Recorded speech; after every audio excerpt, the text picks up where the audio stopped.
Hello, my name is Travis Dow, and this is our video demo for application project number 2. This is my group right here.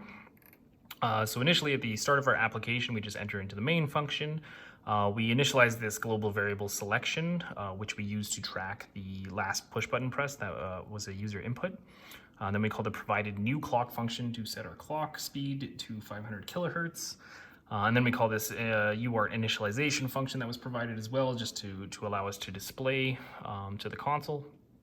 And then we call this IO initialization function. And this is just responsible for initializing these digital input-output pins we'll be using for the push buttons, as well as the CN interrupt that we'll be using to track the user interactions. And then we just call this read multimeter function, and this read multimeter function is responsible for just continuously looping our application. And it's just checking to see what that global variable selection is currently set to, and if it's set to 1, it's going to go into voltmeter mode. If it's set to 2, it's going to go into ohm meter mode. And if it's set to 3, it's going into idle mode. So initially at the start of our application, it's set to 3, so it goes into idle mode by just clearing the line on the display to make sure the display is nice and clear, and then putting the hardware into idle mode to conserve power.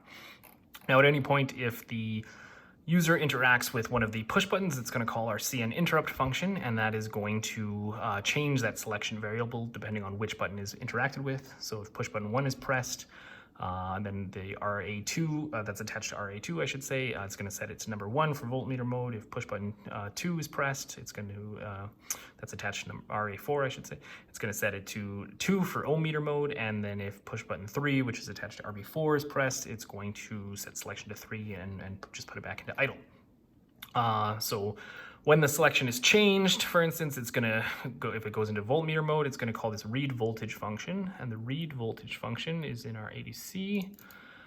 And so that just initializes the ADC that's attached to pin 8, and then gets the ADC buffer value from it, the analog signal, converts it to a digital signal from a number between 0 to 1023, and returns that value to the multimeter function. And then that is passed, that result from the ADC is passed to the display voltage function, and the display voltage function is responsible for just taking that number and formatting the display to the terminal, and then converting the ADC value to volts using a 3.25 maximum volts, which is what the highest power, the highest voltage we should expect for our picket. I can just show you here that we're currently set to 3.25. All right, so after it converts, that just converts that number, after it converts that number into a float as well, so that it has nice decimal values, and then it converts that to a string, and then prints that string to the display. But alternatively, if push button 2 was interacted with, that selection variable gets set to 2. Instead, we read resistance, which is the same process, except instead of using pin 8, we're going to use pin 16 to get the resistance. And then we just return that ADC value again back to the multimeter, but then we call the display resistance function instead. And so the display resistance function, again, just converts that return value into the actual voltage, and then uses that actual voltage to calculate the resistance in the circuit, seeing as how we have a voltage divider. And then we just print that to the display much the same way. So I'm going to run this. Here's teraterm. All right. There's my circuit. So currently the potentiometer is connected to the voltmeter, and I'll have to move it. So initially nothing is displaying, but if we press push button 1, we can see the voltmeter comes up. If I push button 2, it switches to ohm meter mode. And if I push button 3, it just goes back into idle. So I'll put it back in voltmeter mode there.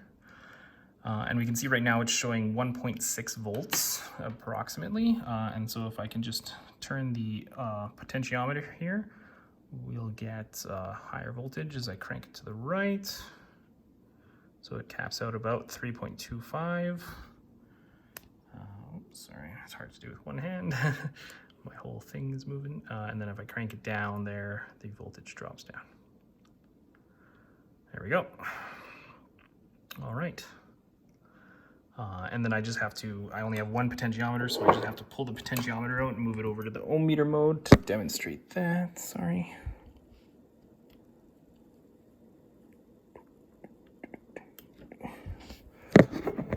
All right, there we go. we go. So I moved the potentiometer over there. So we still have a display for voltage. Now we can see because there's no potentiometer connected to the voltage circuit, we're just getting some noise there, about 0.2 volts. So I'm going to set the hardware to ohm meter mode. So we're back into resistance. Now we can see right now we have about 3,000 ohms for the potentiometer. And so again, if I just turn that as we're watching, we can see that the resistance is going up, or going down rather, sorry, and then going up. Yeah.